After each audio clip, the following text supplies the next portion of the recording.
السلام علیکم۔ Bharat group of school اور جونیئر کالج میں آپ سب کا استقبال ہے۔ میں آپ کی اردو مس مہجبین اور آج آپ کا اردو کا لیکچر لینے جا رہی ہوں۔ آپ کی درس کتاب یوک بھارتی کا جو پہلا سبق ہے داستان گوئی کے متعلق۔ طلسم ہوش ربا، اس کے مصنف ہے منشی محمد حسین جاں، جن کے متعلق ہم نے کل پڑھا اور ہمیں پتہ چلا کہ طلسم ہوش ربا دنیا کی پہلی طویل جادوئی اور سحر انگیز داستان ہے،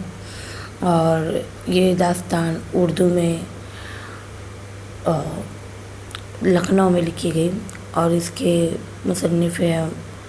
دو مصنفوں نے مل کر اسے لکھا، منشی محمد حسین جاں اور قمر حسن۔ تو پچھلے سبق میں ہم نے پڑھا طلسم ہوش ربا میں کہ یہ ایک طویل داستان ہے، اردو کا ایک عظیم شاہکار ہے۔ ایک طریقے سے ہم دیکھتے ہیں تو طلسم ہوش ربا جو ہے یہ اردو کی روح رواں ہے۔ اس نے ایک عظیم کارنامہ جو ہے محمد حسین جاں اور ان کے ساتھی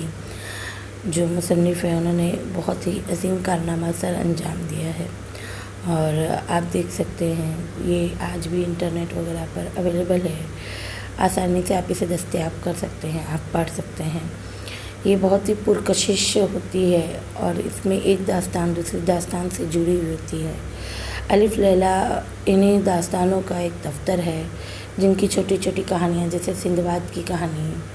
اور دوسری کہانیاں جو ہم نے بچپن میں سنی اور پڑھی ہے، یہ سب انہی داستانوں کا چھوٹا ایک ٹکڑا ہے۔ پچھلے لیکچر میں یعنی کل کے لیکچر میں آپ لوگوں نے پڑھا کہ بادشاہ ہزار لکا جو ہے وہ ہزار لکا جو ہے فرار ہو چکا ہے، اور امیر حمزہ اسے تلاش رہا ہے۔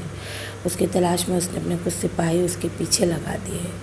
اور وہ سپاہی اسے ڈھونڈتے ڈھونڈتے اس کے جو ٹھکانہ ہے جہاں پر اس نے پناہ لی ہے اس جگہ تک پہنچ گئے ہیں، اور امیر حمزہ نے انہیں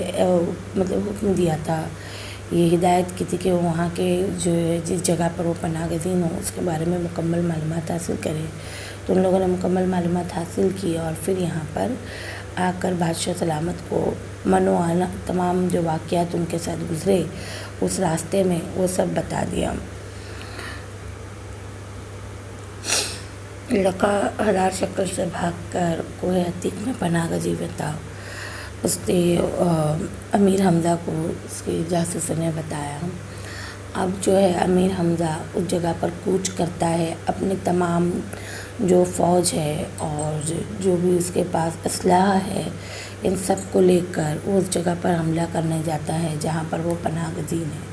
وہاں کا سلطان بھی جو ہے محتاط ہو جاتا ہے اور اپنی قلعے کی فصیلیں وغیرہ جو ہے اونچی کر لیتا ہے کہ کہیں حملہ نہ ہو جائے، اور جب وہ دیکھ لیتا ہے کہ امیر حمزہ خود وہاں پر آ دھمکا ہے، اس کے خیمے وہاں پر لگ گئے ہیں اور اس کی فوج کسی بھی وقت حملہ کر سکتی ہے، تو وہ گھبرا گیا، اس کے ہوش اڑ چکے ہیں۔ اسی وقت ہم لوگوں نے آگے پڑھا تھا کہ جو امیر حمزہ کا بیٹا ہے بدیع الزماں، وہ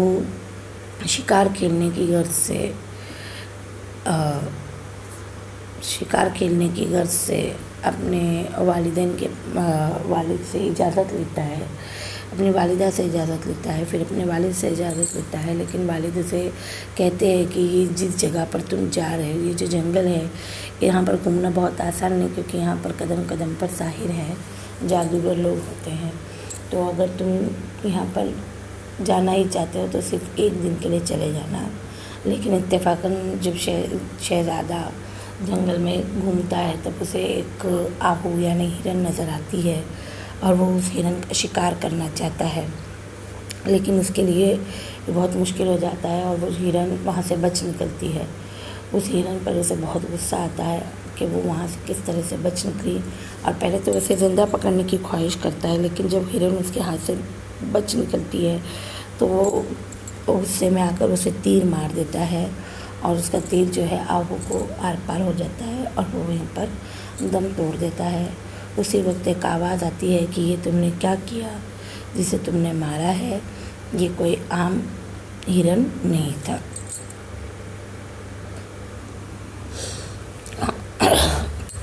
شہزادہ جب وہاں پر جاتا ہے اس کے ہاتھ سے اس ہرن کا شکار ہو جاتا ہے تو اس وقت بالکل اندھیرا چھا جاتا ہے، کیونکہ کوئی کہتا ہے کہ یہ تم نے کیا کیا، کسی غزال کو کیوں قتل کیا، اور یہ طلسم ہوش ربا کی سرحد ہے۔ طلسم مطلب جادو، اور ہوش ربا یعنی ہوش اڑا دینے والا۔ تو اس داستان کا مفہوم یہ ہے کہ یہ بالکل ہوش کو اڑا دیتا ہے۔ اسی وقت اس کہانی کا، اس داستان کا ایک بہت ہی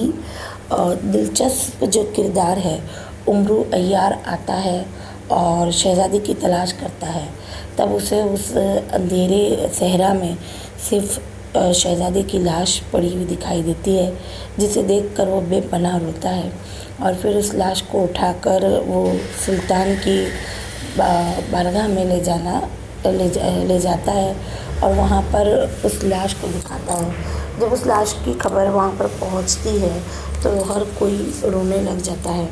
ہر کوئی ماتم کرنے لگتا ہے، اور بہت ہی برا اور ماتم کا ماحول تیار ہو جاتا ہے وہاں پر۔ یہ شہزادہ جو ہے شکار کرنے گیا تھا اور اس کی لاش وہاں سے واپس آئی ہے۔ امرو عیار بھی خوب رو رہا ہوتا ہے۔ اسی بیچ امیر حمزہ امرو سے کہتے ہیں کہ تم میرے لیے سواری تیار کرو کہ میں اس دشت میں جاؤں، اس صحرا میں جاؤں، اور جا کر اپنے بیٹے کو صحیح سلامت اپنے بیٹے کی جان کا بدلہ لے کر آؤں۔ جس نے اس کا سر قلم کیا ہے میں بھی اس کا سر قلم کروں۔ یہ سوچ کر وہ جو ہے اپنا کوچ کرنا چاہتا ہے۔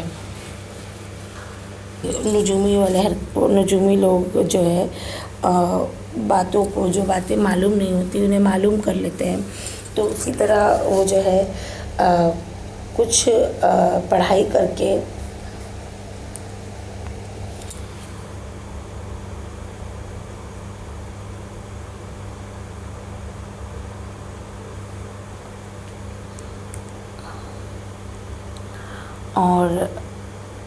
اور اس لاش پر پانی جو ہے اس میں اعظم کا پانی پڑھ کر اس لاش پر چھڑک دیتے ہیں، جس سے کہ وہ لاش جو ہے آٹے کے ڈھیر میں تبدیل ہو جاتی ہے۔ یہ پتہ چل جاتا ہے کہ وہ آٹے سے بنی ماش کے آٹے میں تبدیل ہو جاتی ہے۔ اسے پتہ چل جاتا ہے کہ وہ شہزادے کی لاش نہیں بلکہ کوئی جادو ہے، سحر، اور وہ شہزادہ زندہ سلامت ہے۔ فی الحال بادشاہ کے لیے یہی بہت بڑی خوشی کی بات ہوتی ہے کہ شہزادہ سلامت ہے، اور اس وجہ سے پورے ماحول میں خوشی کی لہر دوڑ جاتی ہے۔ جہاں پر ماتم کا ماحول تھا اب لوگ خوش ہو جاتے ہیں کہ کم سے کم شہزادہ زندہ تو ہے، بھلے وہ لاپتہ ہے لیکن اس کی سلامتی کی خبر جو ہے ان لوگوں کے لیے مزدہ جعفرہ بن جاتی ہے، اور وہ لوگ بہت خوش ہو جاتے ہیں۔ بادشاہ نے اس کے بعد جو ہے امرو عیار کو مامور کرنا مطلب اپوائنٹ کرنا کہ تم جو گما ہوا شہزادہ ہے اس کی خبر گیری کرو اور اس کے بارے میں پتہ چلو۔ تو امرو عیار جو ہے یہ ایک ایسا کردار ہے طلسم ہوش ربا کا جو بہت ہی دلچسپ ہے، اور اس کے پاس بہت سی کراماتی یا جادوئی چیزیں ہوتی ہیں، تو وہ ان جادوئی چیزوں سے اپنے آپ کو تیار کرتا ہے، آراستہ کرتا ہے، اور پھر شہزادی کی تلاش میں نکلتا ہے۔ اس کی جادوئی چیزوں میں سب سے اہم اس کی زنبیل ہے۔ اس زنبیل میں بہت سی چیزیں ہیں، مطلب دنیا جہان کی ہر چیز اس میں آپ کو مل جائے گی، اور کوئی بھی چیز آپ اس کے اندر رکھ سکتے ہو۔ اس کی ایک ایگزامپل ہے جو زنبیل کی ہم آج کل کے زمانے میں دیکھتے ہیں کارٹون میں، ہم لوگ ڈوریمون کی پاکٹ کی جیسے، کہ اس میں آپ کچھ بھی رکھ سکتے ہو اور اس میں سے آپ کچھ بھی نکال سکتے ہو۔ اس کے علاوہ جو ان کے پاس دوسری جو اوزار تھے یا جو ان کی جو چیزیں تھیں وہ دوسری ہم اسے اشیاء کہیں گے یا جو ان کی پروٹیکشن تھی، جو ان کی چیزیں تھیں، اس میں گلیم عیاری اور کمند آصفی اور جال الیاسی اور دیگر چیزیں تھیں جو گلیم عیاری. اور گلیم عیاری وہ چیز تھی کہ جسے اوڑھتے ہی وہ انویزیبل ہو جاتے تھے. اور جو کمند آصفی تھی اس کی جو ہے اسے بدن پر اوڑھ لو تو کوئی بھی رنگ بدل سکتا تھا انسان، اور جو بار بار رنگ بدلتی تھی. اور جال الیاسی ایک ایسا جال تھا جس کے اندر مطلب بڑی سے بڑی چیز کو ہم آسانی سے منو وزن کی چیز کو سوا سیر کا بنا کر اسیر کر سکتے تھے یا قید کر سکتے تھے. تو ان سب چیزوں کے ساتھ لیس ہو کر،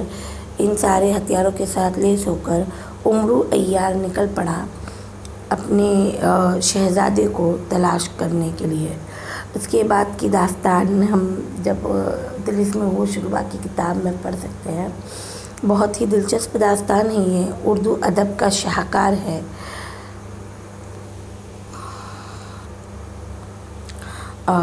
کمند آصفی جو ہے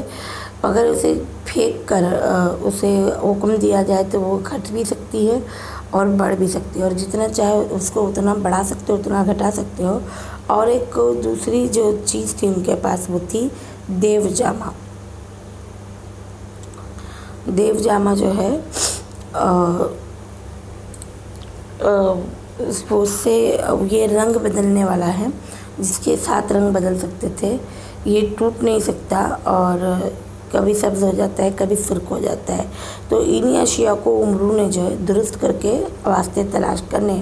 بدیع الزماں کے راستہ لیا اور بسرعت تمام صحرا کی طرف روانہ ہوا. اب ہم لوگ یہاں پر ان معنی و اشارات کو پڑھیں گے. لقا طلسم ہوش ربا کا ایک جادوگر، 1000 شکل ایک قلعے کا نام جہاں سے وہ فرار ہوا تھا. کر و فر، شان و شوکت، صاحب کرا، وہ شخص جس کے پیدائش کے وقت اچھے ستارے ہوں. لشکر ظفر پیکر، فاتح لشکر، ہر کارے ہر کارا کی جمع، سبادم ہوا کی رفتار رکھنے والا، بے بقا فنا ہونے والا، مسکن گزی ہونا یعنی قیام کرنا، امیر کشور گیر یعنی ملک پر قابض امیر، سرسر طوفانی ہوا، بتاجیل بہت جلدی میں، مجرا سلام شہریاری بادشاہی، عالی تبار اونچے مرتبے والا، نصفت نشان عدل و انصاف جس کا جھنڈا ہو، منو انجو کا تو پیش خیمہ وہ سامان جو فوج کی روانگی سے پہلے اگلی منزل کو بھیجا جاتا ہے. رسالے رسالہ کی جمع، مرکب ہائے تازی عربی گھوڑے، خیمہ قرغہ یعنی ساز سامان، اشتر اونٹ، قاطر خچر، عیاران نامی یعنی نہایت مشہور دھوکے باز چالاک جاسوس، اور پگاہ یعنی صبح، درود یعنی وارد ہونا پہنچنا، اور بارگاہ فلک آسماں جتنا بلند دربار، تائم پریدہ اڑتا ہوا پرندہ، برنجی کاسے کی، فروکش ہونا یعنی قیام کرنا، ہوائے خوش مزہ دینے والی ہوا، بنا چاری نہ چاہتے ہوئے، سہرانے جہاں، دنیا بھر کے جادوگر، پھر آئے یعنی لوٹ آئے، سید افغن یعنی شکاری، سید افغن یعنی شکاری، اور ثوابت و سیارگاں یعنی غیر متحرک اور متحرک ستارے، سیاد فلک یعنی آسمان کا شکاری، یہاں پر مراد ہے سورج، سبزہ زار فلک یعنی آسمان کا سبزہ زار، سید افغن ثوابت و سیارگاں یعنی ستاروں کا شکار کرنے والا، آفتاب عالم تاب دنیا کو روشن کرنے والا سورج، بحری شکار شکار کے لیے، اور عازم میدان ہونا یعنی میدان کی طرف جانے کا ارادہ کرنا، باش مقدم نوکر چاکر کے ساتھ، نزد دشت و کوہ جنگلوں پہاڑوں کی تازگی، کچھار دریا کا دلدلی جنگلی علاقہ، شیفتہ عاشق بمجرد حکم کے مطابق، کروتیاں بدلنا یعنی چوکنا ہونا کان کھڑے کرنا،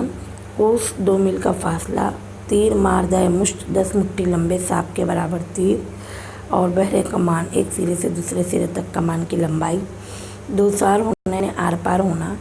تیرا اور تار گھپ اندھیرا، اور جہاں گزرا تو جان کو تڑپا دینے والا، نالا و شیون